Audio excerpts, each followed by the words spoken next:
Creekside Learning Lab is an enormously exciting opportunity in a humble cottage that we have fixed up and renovated and organized. Everyone has rolled up their sleeves, kids and parents, and we are looking forward to an extraordinary year. So it's Friday the 31st. At the Creekside School in Portola Valley, we have a very small group of 14, 10 and 11-year-olds, and we are engaged in 21st century learning. Charlie, you got a word for the day? Yep. Scolianophobia. It's a noun. Okay, and tell us what it means. A fear of school. 21st century learning is where we should be headed right now in both public and private schools. It is a different way of conceptualizing how students learn in a classroom situation. It goes beyond the classroom. I'd like you to go to creeksidelearninglab.org. Kids now in elementary and middle school, because they have been alive during this 21st century, they are wired differently. So schools need to become relevant so they become much stronger and independent learners. I think it's 10 times better than most schools.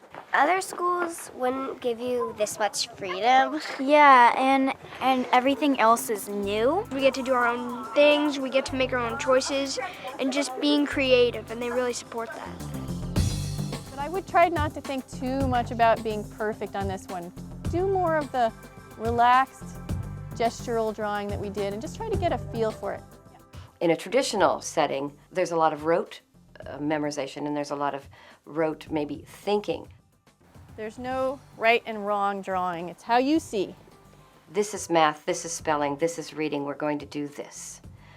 In 21st century learning, it's here's the idea, let's explore it. And then reading and math and language and everything will just sort of pour in to assist the student. What I generally do is structure my curriculum around something I call big questions. When we defined what a big question is, we said it's something you have to be interested in. We said it's going to be something that you're going to ask over and over and over again in your lifetime. What else? And these are big enough so that kids can find some sort of nugget inside of there that they'd like to explore. It keeps them focused for a long time, and they have to learn a math concept, for example, or they have to learn a certain punctuation skill because they need it to present findings, for example, or to finish up some research. A big question only makes more questions. Thank goodness for that. They're kind of teaching you to be really responsible, and it's really an exciting, they put up all the exciting activities. Please plan your experiment, just the first one.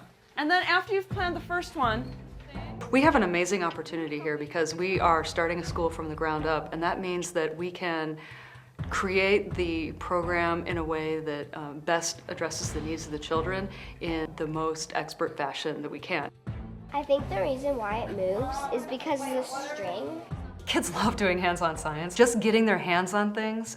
One of the things I focus on with them is taking something, a system, an object, a phenomenon, and poking at it, doing something to it and seeing what happens. And kids are natural experimenters, even babies, poke at things, see what's gonna happen.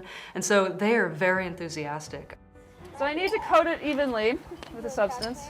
So the children can really start thinking about how evidence can support a conclusion or an argument. And that's a very important thing as a citizen or as coming into a science lab. Oh, did you see that? We're going to be using that in everything we do to look at how do we know what we know. Nice experiment, you guys. So it actually worked, and I bet it's... And we've had math and history and design, a lot of design, which is really fun. So tell me, what is design?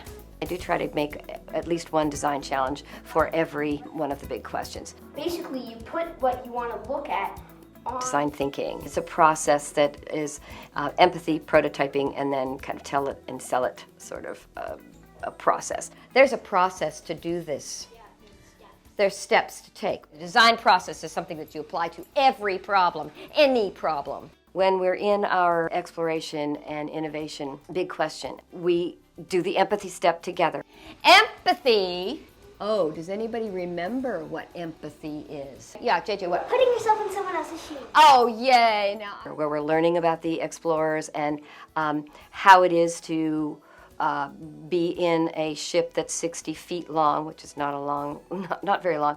Why would somebody want to even do that? And these are long-term projects where the kids actually get a chance to prototype something, or prototype meaning building.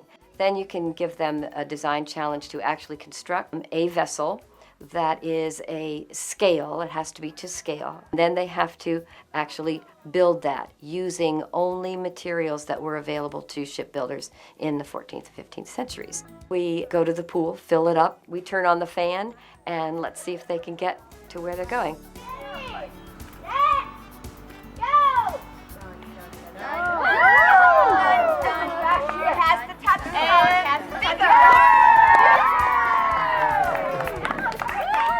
And some of the very best writing I get all year is because they have figured out what went wrong or what went right with their boat, and they have figured out what they're going to do the next time, and they're anxious to write about it.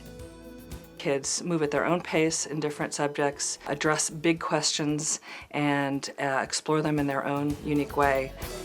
And we've already gone on a field trip. Yeah.